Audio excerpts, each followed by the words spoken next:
Love you, pare. Bibo! Bibo! Hay nako. Salamat naman. At Lunes na naman. Ito talaga yung paborito kong araw. Ito yung araw sa buong linggo na talaga namang nilulook forward ko. Ay, grabe. Ang sarap sa pakiramdam. Oo. Sabi yan nung kapitbahay naming masipag. Hi, hello sa mga yes friend natin. Napauwi pa lang galing sa kanya-kanyang trabaho. Oo. Alam ko naman na karamihan sa inyo ay talaga namang pagod araw-araw. Pero talagang namang iba rin ang... grabe no, iba yung hatak ng pagod tuwing Lunes. Diba? Siguro dahil galing tayo sa pahinga, tapos nabigla yung katawan natin. Hindi natin alam, no? Pero hayaan mo na, kahit na magreklamo tayo na magreklamo, gagawin pa rin naman natin yung trabaho, wala tayong magagawa. Ang hirap maging alipin ng salapi, di ba? O, kaya ang gawin mo na lang, sipagan mo palalo, no, sa iyong trabaho, yes, friend. Gawin mo palagi ang iyong best, yes. Diba? At i-enjoy mo lang siya kasi hindi mo namamalayan, tapos mo na pala yung trabaho mo kasi na-enjoy mo lang siya. Tsaka sabi nga ni Donalyn Bartolome, maging masaya na lang daw tayo na may trabaho tayo, okay? Sabi mo Ay nako, tsaka isipin na lang natin, no? Ito talaga for me personally, ang ginagawa kong motivation para, alam mo na, hindi tayo maumay sa ginagawa nating trabaho. Well, hindi naman ako nauumay. Pero iwas pagod. Diba? Isipin mo na darating din yung araw ng pahinga. Yan! Kasi sabi nila, iba ang sarap sa pakiramdam kapag meron kang nilulook forward. Kumbaga nagiging motivational yung araw na yun para sa'yo. Motivational! Diba? Ang sarap nun yung, alam mo, bawa, Lunes ngayon. Tapos ang day off mo, Sabado, Linggo. Sana all, 2 araw day off. Diba? Tapos iniisip mo na, hayaan mo na.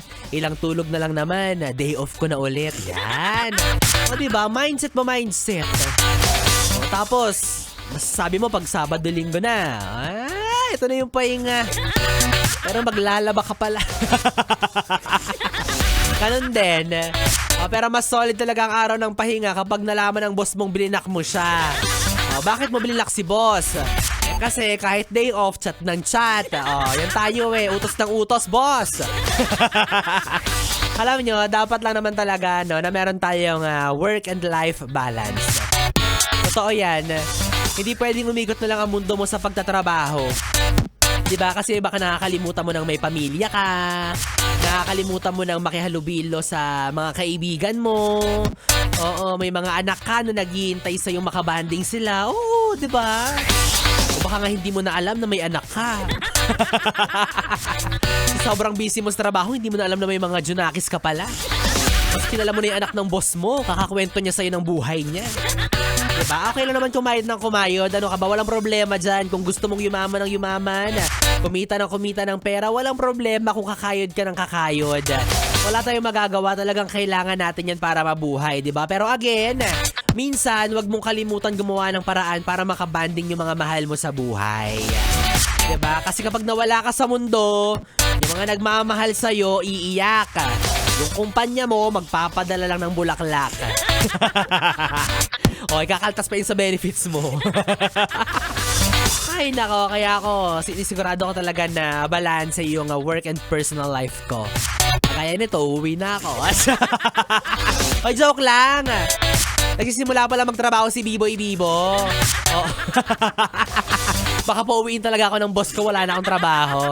Ay nako, well anyways mga yes friend, kagaya nga ng narinig mo, kapiling mo na ako, DJ Biboy Bibo, ang DJ na mabilis bumayo, ang dila sa mikropono. Pwede mo akong makatabi hanggang mamayang 12 para sa ating BB Time. Kaya naman dito ka lang sa istasyong no problem, ang 101.1 Yes FM. Solid. Oras natin 9:38. Yes